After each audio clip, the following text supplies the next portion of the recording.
I was born and raised in Malta as a Catholic. My parents, especially my mother, are devout believers, so I was baptized and I did my Holy Communion and confirmation. By then, I was very fond of Catholicism. There were no questions asked. I just took on whatever was fed to me. At the start of secondary school, nothing had changed. I went along believing what I was taught. But by the age of 13, I began to question things, thinking, is this it? Is Catholicism for me, or is there something bigger and better? By the age of 16, I had stopped going to church. When we would have religion lessons at school, I became the girl full of questions and always got the same answers. Why are there three gods, not one? Why can't we read the Bible? Why do we acknowledge only Jesus, but not the other prophets? Why did Jesus have to die for humanity when humanity commit worse sins? And pretty much always the answer was the same. The answer is a mystery. Apart from the Bible question, then I was told that by reading the Bible, it would confuse me even more. After some time, I realized why this would be the case. The Bible contradicts itself. It's written by humans and their own feelings after having been through certain experiences, and it's not God's words. By the age of 16, I had stopped going to church and just believed that there is a God. At 18, my faith took a big blow. I found out that the priest we had at secondary school was accused of pedophilia. The worst part of it all was that he was caught in the 80s, and instead of bringing him to justice, the Maltese bishop had sent him to Canada. After he was caught once again for pedophilia in Canada, he escaped, and when he returned back, the bishop in Malta put him in a boys' institution. That was the last straw for me.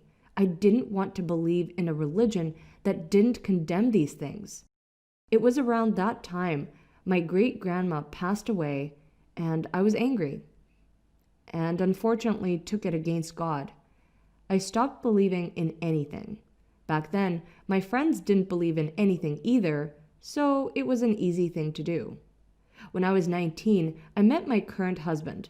He was a Muslim, but was not following his religion. We met at Havana. When we first started going out, we never broached the topic of religion. He knew I wasn't a believer, and I knew he wasn't practicing his religion, so we just left it at that. The only thing that we did agree on and talked about was that if we ever had children one day, they would be brought up Muslims. We discussed that after just a week of dating. I was fine with it because it didn't make any difference to me back then. I had started to research other religions like Buddhism, which didn't make sense as a religion to me.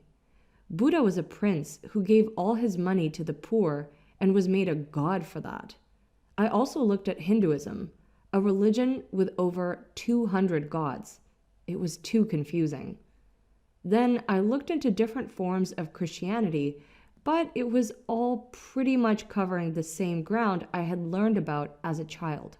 Back then, I used to work for a confectionery chain, and I would often come across a Maltese lady, a regular, who happened to be a Muslim.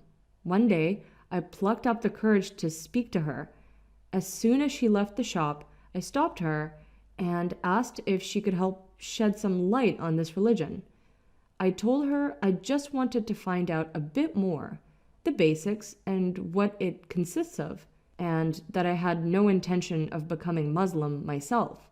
She smiled and gave me her mobile number and told me to come to the mosque in Paola that Thursday, as there was a women's meeting. And that's when my journey to Islam had begun. I attended the meeting and met a group of lovely ladies, all Maltese and all reverts. I spent almost a year questioning everything. Why do women have to wear the veil? Why are men allowed to have 4 wives? Why are we not allowed to eat pork? Who's Muhammad? Why are Muslims so strict? What do Muslims believe in, Allah or Muhammad? And sure enough, I had all my answers, not from 73 books, but from one book, the Quran. Everything I needed to know I could find in this one book. They follow the life of Prophet Muhammad. It's easy. There's no mystery, no complications. You do as God tells you, and you will be rewarded. If not, you will be punished. No matter if you're rich, poor, an imam, or anything else. In Islam, everyone is equal. I fell in love with Islam, and I decided to become a Muslim.